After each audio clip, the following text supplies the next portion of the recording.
Amazon, which was a very small niche book retailer on the internet around that time, had an offsite. And on that offsite, in the book, the author tells how Bezos gathers his key lieutenants over drinks, and on a cocktail napkin, he sketched out what is known as the virtuous cycle or the Amazon Flywheel. And he started with customer experience. And he said, if we start with the customer experience, by the way, most cycles will put the customer in the middle. He did not. He put the customer on the outside the circle and said, gee, if we create a great customer experience, it'll drive traffic. More traffic is going to pull in more sellers. More sellers is going to create more selection for our customers, which creates a better user experience, which then drives more traffic, sellers. And at the center of this is growth.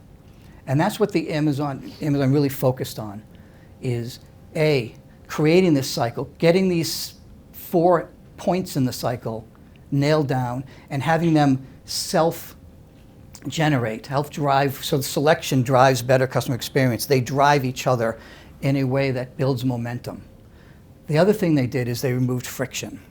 And they've done it, I mean, how many people here have done one-click buying with Amazon, right? That's frictionless. And now it's getting to the point where they've really focused in on Alexis.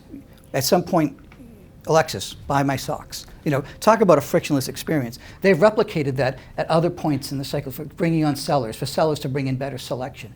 They've really removed the friction out of the process. And that's really critical to making a simple cycle like this into a flywheel.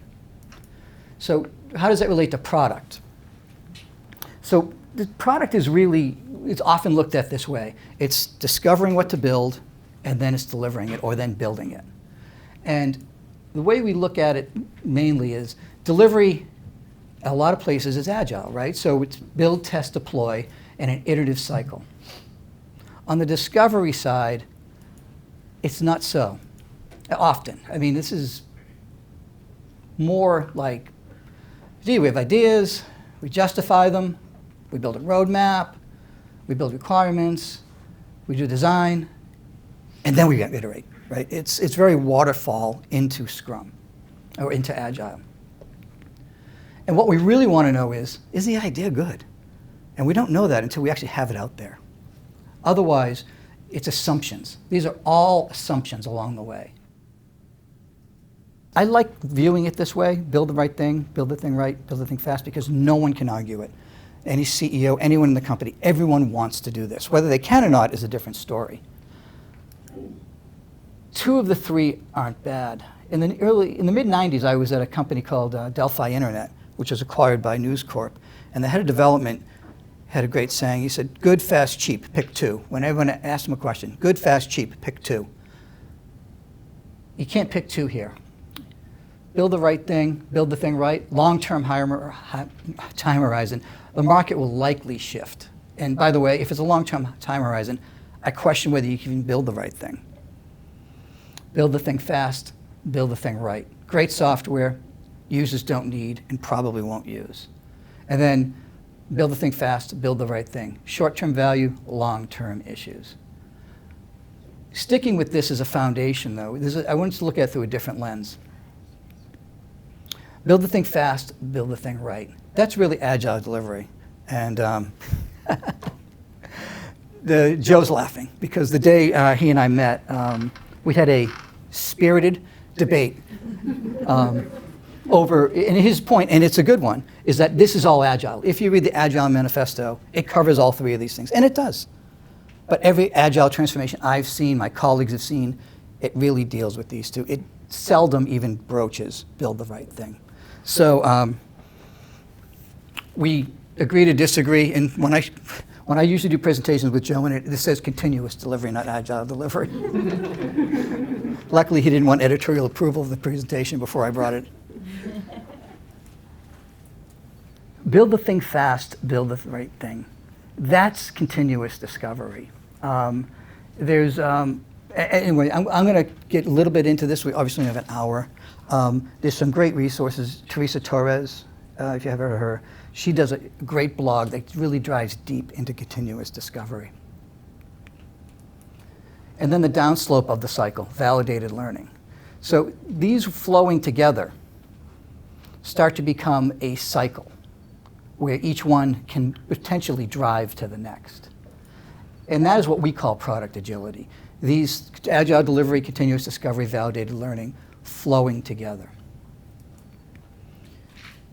I wanted to just change the lens a little bit on this because it's something familiar, somebody maybe familiar to a lot of you, is if you just kind of change the nomenclature and change agile delivery to build, continuous discovery to measure, and validated learning to learn. This turns into Eric Ries's build, measure, learn cycle that the Lean Startup is written about. And it's a powerful, powerful cycle. I was using, before that book came out, I adapted this. I had a 4-step cycle, plan, implement, measure, learn. And I've kind of moved to this because it's more understood in the industry now. I trip over it sometimes, and the reason is because he was writing more from a startup perspective. If you're in an enterprise, planning is so critical, and how plan flows into this can't be ignored. So I've adapted this, and Caitlin's going to touch on this a lot, but it's really a 4-step cycle, as I view it, is how annual and multi-year and other plannings flow into this. And so Caitlin's going to touch on that. But for the interest of common language, we're going to use the build, measure, learn cycle. So what's interesting about this is that anecdote I told earlier, we added a link to the side of the site that led to a cluster of articles. That was, we built something. It was tiny. It was hardly seeable, noticeable to most people. And best of all, it was virtually no risk. We could have taken it down at any minute. We actually measured it. We liked what we saw, and we learned from it. Then we reassessed. And this is a small team. We were doing this together, kind of under, it's almost like Joe would call it dark work today. But it was not, no one was really knowing we were doing it. But the next thing we did was we got enough evidence that people wanted this. So we spent some more time on it. And we did another turn of the cycle. And then the third turn of the cycle is when vendors started noticing it. And the gig was up. They called sales. They wanted to sponsor it. And then it became a much bigger deal. And then we did other things with it. We were stealing from later iterations. We were basically, Pablo Picasso is a great quote, good artists copy, great artists steal. We were looking at consumer reports. We were stealing what they were doing and replicating it in this buyer's guides. And that really made it start to take off. So, part of this whole cycle doesn't mean you have to build anything. You can learn from others. You can steal from others.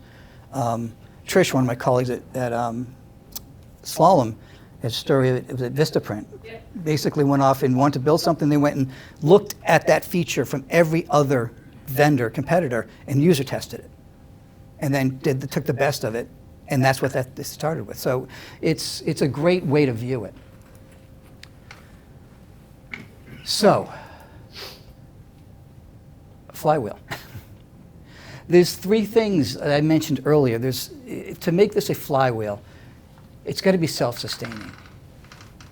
It's got to be as frictionless as possible and ever accelerating. And that's really what I want to drill into a little bit here. So as far as self-sustaining, this cycle is set up in and of itself to be self-sustaining anyway. However, I noticed when Joe mentioned this cycle in his opening remarks, he said learn, build, measure. And every time I've heard you say this cycle, that's the order that you use. Eric Ries uses build, measure, learn, which is how I always viewed it. It's not like he's wrong and I'm right or vice versa. It's really how you view it. And one of the ways to make this self-sustaining is, all right, so say you want to start with measure. If you force your team or a part of a team and you schedule regular interviews, regular interactions with your user base as part of this measure cycle, that is going to basically lead to continuous flow of insights, which is going to lead to continual influence of the user onto the build and then back into, which will then feed into the measure. And it will force just the discipline of having regularly scheduled meetings that's going to start that cycle. it's going to force that self-sustainingness. Another place, required learning readouts. So I've been a Scrum Master, I've been a product person, I've been a VP of product. I've kind of viewed this from every angle. And one of the things I did when I was in the position to do it, I'd require learning readouts from my team every 2 weeks. What did you learn? It was more to me, more what you learned and less about what you delivered. And I'm going to get to a little bit more of that. But when you require learning readouts, it drives focus on learning in the build process. So when you build, the people are building, they're knowing they're going to have to basically read out what they learned. So it's top of mind in the build. And then the measurement, it's basically learning-driven measurements, which it should be anyway. So that's yet another way to make a self-sustaining cycle. The way I really started doing this, and this is, by the way, measurements before building. What that means is I would require my teams, we had one company, we had a really rich Tableau measuring system to measure the products in detail. What I required them to do was to mock up a dashboard that showed the optimal results of the feature before it was built. So it was basically a prototype of the dashboard that showed what the outcome would need to be successful. And what happened was they would actually end up having that mocked up dashboard on their desks because it gave them kind of a true north for that particular sprint. And what that led to was, basically the build would drive a significant focus on the measurements, which would then drive learning into the next build. So however you view this cycle, there's a series of things that you can do to cement it into habit. Because over time, once it's forced, the habits are created, things start to spin. And then once they start to spin, the only thing that's going to slow it down is friction. Friction. So there are actually 7 areas that, from the mind perspective, and that I've identified as creating friction. We're going to talk about 3 of them here. The other 3 most important. So Joe talked about outcomes over outputs, but we're going to talk about that in a little more detail about that. This, to me, is the hardest of all, but the most rewarding. And what this really means is, so often, teams are handed outputs. Build this feature, build this thing, fix this bug. It's almost like they're mercenaries. They're not really engaged in the mission. Actually, this ties with what Joe was talking about earlier. The outcomes are so critical. And if those outcomes are transparent from top to bottom and aligned down the way, it creates an alignment throughout the team. So that if we're an e-commerce site and we want to, if the overall outcome is to increase revenue per transaction, then that's an overall outcome.